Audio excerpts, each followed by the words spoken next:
नमस्कार। यूपीएससी उम्मीदवारों के लिए हमारी इस खास चर्चा श्रृंखला में आपका स्वागत है। आज 21 अगस्त 2025 की महत्वपूर्ण खबरों का ये पहला भाग है। हम आज कुछ अहम स्रोतों पर गहराई से बात करेंगे।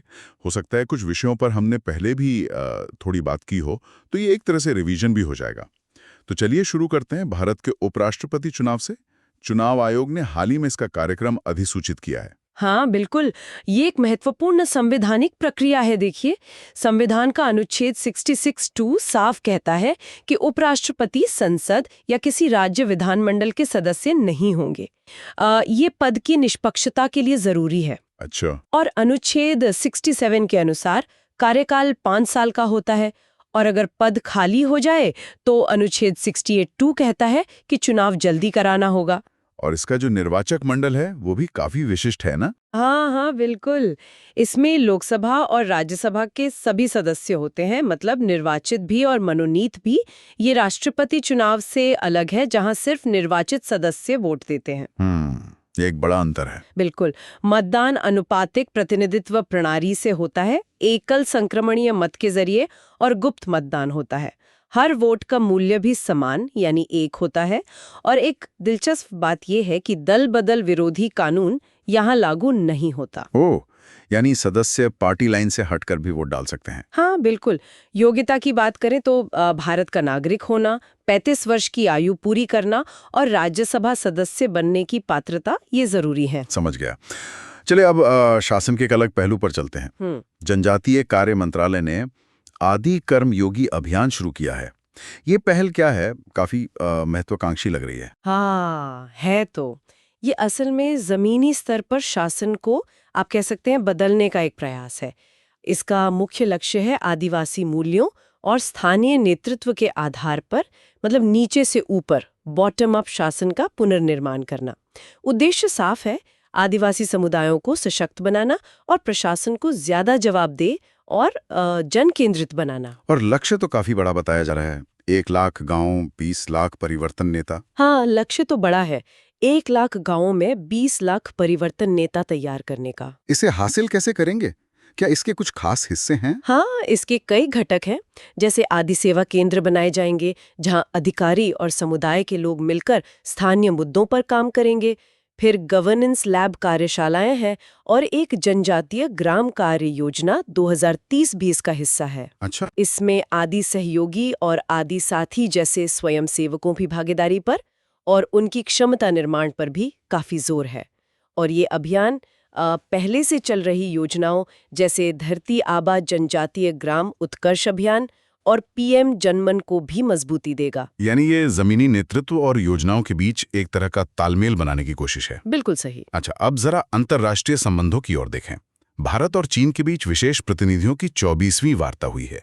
सीमा मुद्दे पर क्या कुछ प्रगति हुई? देखिए, इस वार्ता में सीमा प्रबंधन पर कुछ अहम सहमतियां बनी हैं।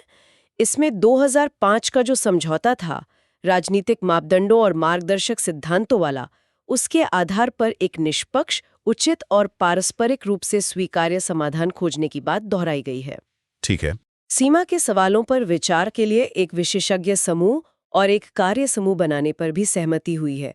और जो मौजूदा राजनीतिक और सैन्य चैनल हैं, उनका इस्तेमाल तनाव कम करने और पीछे हटने की प्रक्रिया पर बातचीत जारी रखने के लिए किया जाएगा। इस पर भी जोर दिया गया। सीमा के अलावा और किन द्विपक्षीय मुद्दों पर चर्चा हुई? क्या कुछ और भी सहमति बनी? हाँ, कई जो रुके हुए द्विपक्षीय संवाद थे, उन्हें फिर से शुरू करने का संकल्प लिया गया है।